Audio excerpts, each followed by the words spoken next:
La traición que destruyó a Supertramp.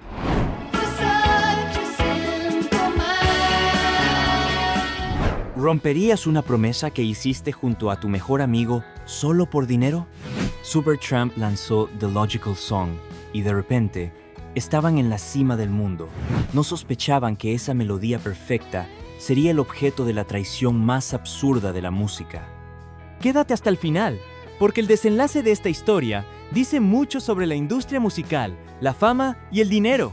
Y te advierto, si creciste con esta música, lo que vas a escuchar te va a doler. Estamos a finales de los años 60.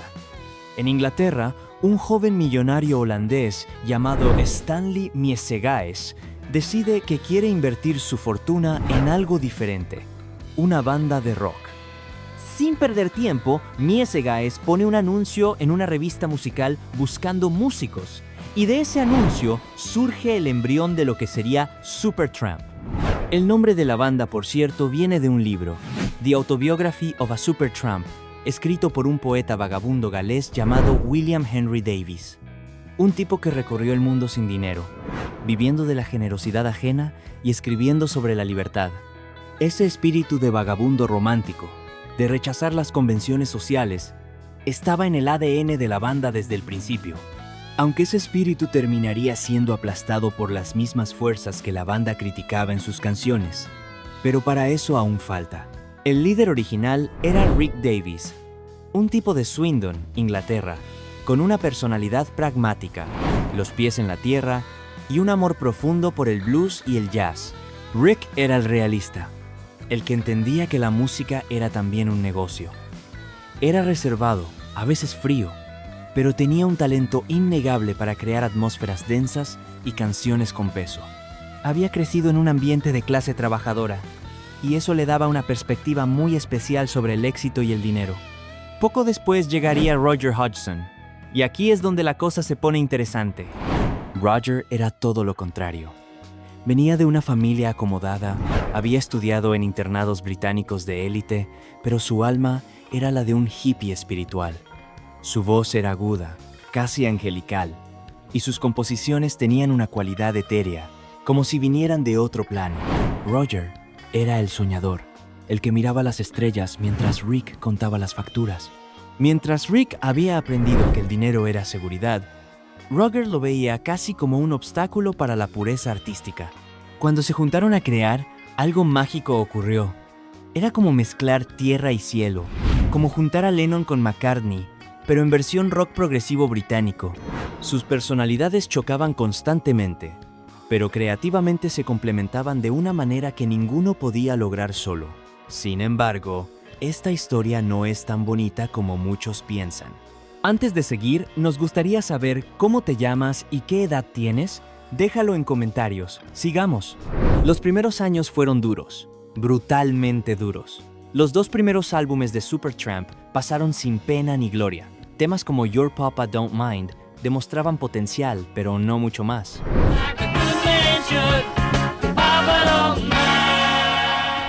Las ventas fueron tan malas que el mecenas holandés estuvo a punto de retirar su apoyo. La banda cambió de formación varias veces. Músicos iban y venían, frustrados por la falta de éxito. Hubo momentos en que parecía que todo iba a terminar antes de empezar. En esos años oscuros, Rick y Roger forjaron algo parecido a una hermandad. Eran los dos únicos constantes en medio del caos, los dos que se negaban a rendirse. Y aunque sus visiones del mundo eran opuestas, compartían una cosa: la certeza de que tenían algo especial que ofrecer, aunque el mundo todavía no lo supiera. Pero entonces llegó 1974, y con él, un álbum que lo cambiaría todo.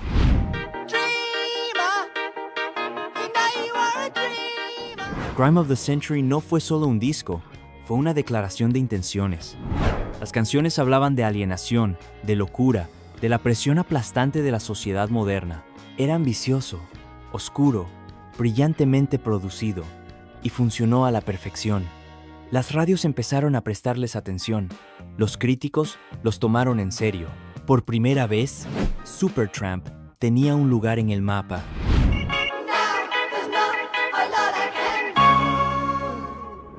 Y lo más importante El equilibrio creativo entre Davis y Hodgson había encontrado su punto perfecto.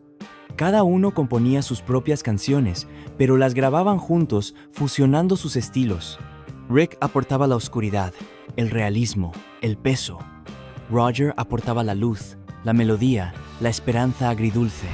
Durante unos años, esa tensión funcionó, pero como en todo matrimonio creativo, las grietas estaban ahí desde el principio. Solo hacía falta el éxito masivo para que se convirtieran en abismos.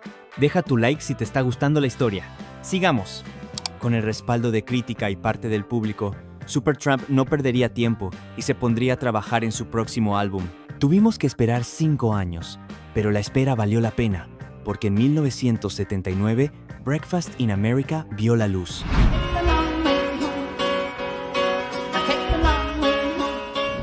La portada era única. Una camarera sosteniendo un vaso de jugo de naranja frente al skyline de Nueva York, pero con los edificios hechos de cajas y objetos cotidianos. Era una imagen irónica, casi burlona, del sueño americano. Una crítica disfrazada de postal turística. El disco capturaba algo que estaba en el aire de la época. Era el final de los 70. La contracultura hippie se había desvanecido. El idealismo había dado paso al cinismo. La gente empezaba a darse cuenta de que las promesas de libertad y cambio social se habían convertido en consumismo y conformidad. Breakfast in America hablaba de eso, aunque lo hacía con melodías tan brillantes que podías bailarlas sin darte cuenta de que estabas bailando tu propia derrota. Y la joya de la corona de ese álbum era una canción que Roger Hodgson había tardado meses en perfeccionar. Una canción que hoy todos conocemos, que tarareamos en el supermercado, que suena en comerciales y películas, pero que esconde un significado mucho más oscuro de lo que la mayoría cree. Hablamos, por supuesto, de The Logical Song.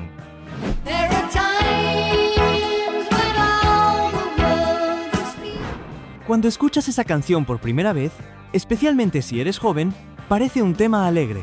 Los sintetizadores brillantes, el ritmo pegajoso, esa melodía que se te queda en la cabeza durante días. Las radios la vendieron como un himno optimista de los 70. Los sellos discográficos la promocionaron como música para sentirse bien. Pero si te detienes a escuchar realmente lo que dice la letra, la historia es completamente diferente.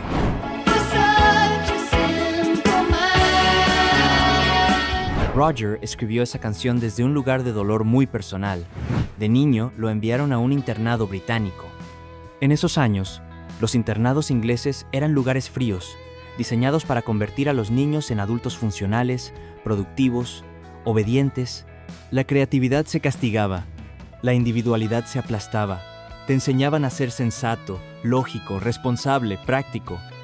Roger sentía que le habían robado la infancia, que lo habían convertido en un vegetal funcional, como él mismo lo describió en entrevistas.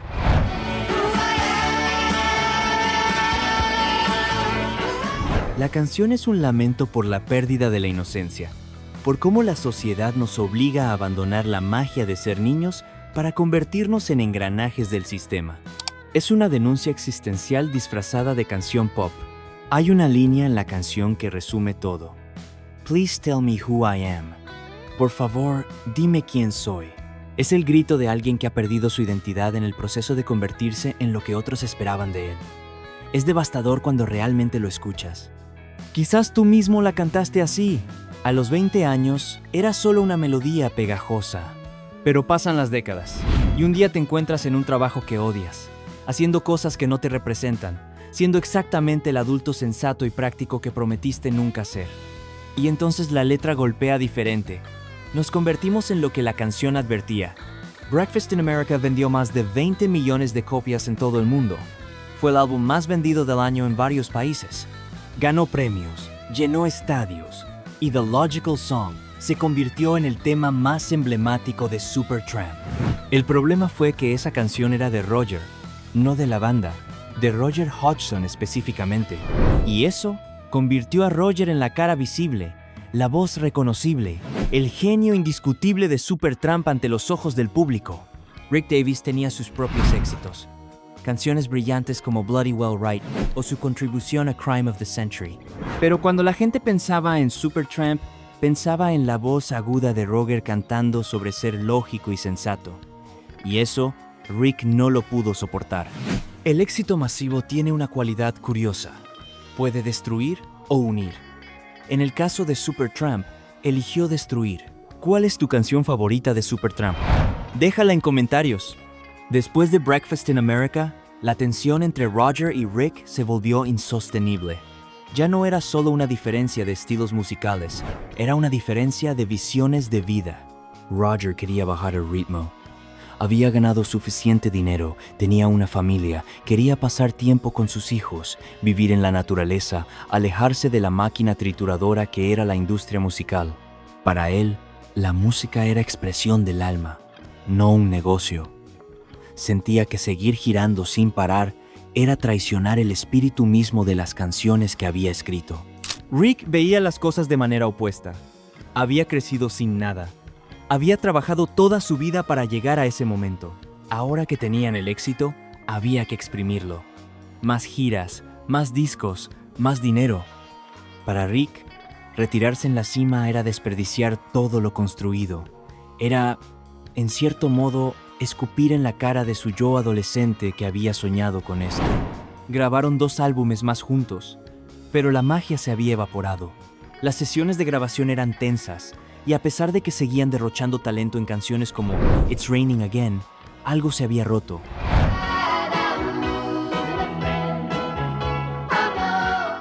Los silencios entre ellos se volvieron más largos que las conversaciones. Las giras se sentían como obligaciones contractuales, no como celebraciones de la música. 2 hombres que alguna vez habían creado arte juntos, ahora apenas se miraban a los ojos. En el 83, Roger Hodgson tomó la decisión más difícil de su carrera, dejar Supertramp. Pero antes de irse, hubo una conversación, un acuerdo entre caballeros, un pacto que definiría el futuro de ambos, aunque ninguno lo sabía en ese momento. El trato era simple. Rick se quedaba con el nombre Supertramp. Podía seguir girando, grabando, usando la marca que habían construido juntos. A cambio, Rick prometía una cosa: nunca tocar las canciones de Roger en sus conciertos. Parece un detalle menor, pero para Roger era fundamental.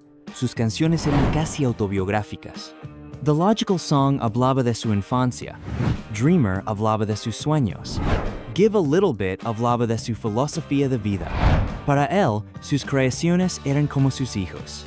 La idea de que alguien más las cantara, las usara para ganar dinero sin él, le resultaba insoportable. Rick aceptó. Él tenía sus propios éxitos, su propio catálogo, por lo que podría seguir tocando sin problemas. Parecía un divorcio amistoso, civilizado, entre 2 adultos que reconocían que ya no podían trabajar juntos, pero que se respetaban mutuamente. Roger se fue tranquilo, pensando que su legado estaba protegido, pero se equivocaba completamente. Pasaron los años. Rick Davies siguió girando por el mundo bajo el nombre de Supertramp.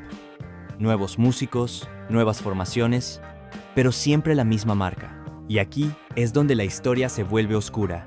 El público que compraba entradas para ver a Supertramp no iba a escuchar las canciones de Rick Davies. Iban a escuchar The Logical Song. Iban a escuchar Dreamer. Iban a escuchar los éxitos que habían definido a la banda en su época dorada. Los éxitos de Roger. Los promotores de conciertos lo sabían y empezaron a presionar. Sin los hits de Roger, las entradas no se vendían igual. Sin esas canciones, Supertramp era solo una banda de nostalgia tocando temas que nadie recordaba. Los números no mentían. Cuando anunciaban conciertos sin las canciones clásicas, las ventas caían. Rick se encontró en una encrucijada. Podía mantener su palabra y ver cómo su carrera se desvanecía lentamente, o podía romper la promesa y mantener el negocio vivo. Y entonces, Rick Davies tomó una decisión que para Roger fue la traición definitiva. Rompió el pacto. No solo empezó a incluir las canciones de Roger en los setlists, hizo algo que muchos consideran aún más hiriente. Contrató a un músico llamado Mark Hart, específicamente para imitar la voz de Roger Hodgson.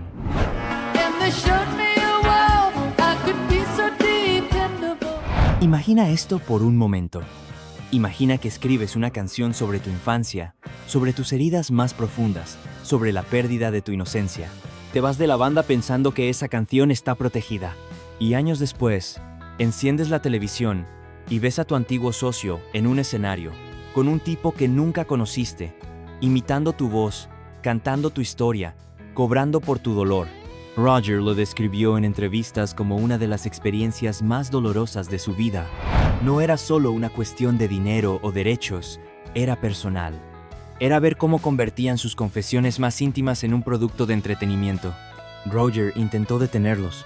Habló públicamente sobre el pacto roto. Pidió a los fans que no asistieran a esos conciertos. Explicó una y otra vez que esas canciones eran suyas, que él las había escrito desde el alma. Pero legalmente no tenía nada. El acuerdo había sido verbal, un apretón de manos, una promesa entre caballeros.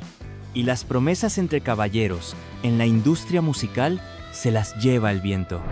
Rick nunca se disculpó públicamente, nunca reconoció el pacto, simplemente siguió adelante, llenando estadios con las canciones de otro hombre, mientras ese hombre veía impotente cómo su legado era utilizado sin su consentimiento. Hoy en día, Supertramp ya no existe como tal. En 2015, Rick Davies fue diagnosticado con una enfermedad grave y tuvo que cancelar todas las giras. La banda se detuvo. No hubo un anuncio oficial de disolución, simplemente dejó de existir. Y lo más triste de todo, nunca hubo reunión, nunca hubo un concierto final donde Roger y Rick subieran juntos al escenario una última vez. Nunca hubo un abrazo de reconciliación. Nunca hubo un cierre. Los fans lo pidieron durante décadas. Ofrecieron cantidades absurdas de dinero por una gira de reunión. Promotores de todo el mundo intentaron mediar, pero el daño estaba hecho. La herida era demasiado profunda. El puente estaba quemado. Suscríbete al canal si quieres que contemos la historia de tu canción o tu grupo favorito. Roger Hodgson siguió con su carrera solista, tocando sus canciones en teatros más pequeños para audiencias más íntimas. Su música siguió siendo coherente, espiritual, fiel a sí misma, pero comercialmente nunca volvió a alcanzar las alturas de la época dorada. En sus conciertos, siempre hay un momento donde cuenta la historia de cada canción, donde explica qué significan para él. Es como si necesitara recordarle al mundo que esas canciones tienen un autor, una historia, un corazón latiendo detrás. Rick siguió con el nombre de Supertramp hasta que su salud no se lo permitió. Los conciertos funcionaban, las entradas se vendían, pero todos sabían que faltaba algo, que la magia no estaba completa. Era como ver una película en blanco y negro que viste a color en el pasado. Simplemente no era lo mismo, porque la verdad incómoda es esta. Supertramp nunca fue Roger solo, nunca fue Rick solo. La magia era la combinación. Era esa tensión creativa entre tierra y cielo, entre pragmatismo y sueño, entre blues y melodía celestial. Separados eran buenos músicos, juntos eran auténticos genios. Hay algo profundamente irónico en toda esta historia. The Logical Song nos advertía sobre el peligro de volvernos demasiado sensatos, demasiado prácticos, demasiado fríos. Nos advertía sobre sacrificar nuestra alma en el altar de lo funcional. Y eso fue exactamente lo que destruyó a Supertramp. Eligieron lo práctico sobre lo mágico, el dinero sobre la palabra dada, el negocio sobre la amistad. Se convirtieron en todo aquello que la canción criticaba. Quizás esa sea la lección final de toda esta historia. Quizás The Logical Song nunca fue realmente sobre crecer, sobre perder la inocencia, sobre convertirse en un adulto funcional. Quizás siempre fue sobre algo más simple y más difícil. Sobrevivir sin perder el alma. Mantener tu palabra cuando nadie te obliga. Ser fiel a ti mismo cuando el dinero dice lo contrario. Roger lo entendió. Rick eligió otro camino. Y nosotros, los que crecimos con esa música, seguimos aquí, escuchando esa canción, preguntándonos si todavía somos los niños que fuimos o si nos convertimos en los vegetales funcionales que prometimos nunca ser. Y así llegamos al final de este recorrido. Te dejaremos por acá un video con otra gran historia de la música si quieres seguir reviviendo la nostalgia de viejas épocas. Nos vemos en una próxima ocasión.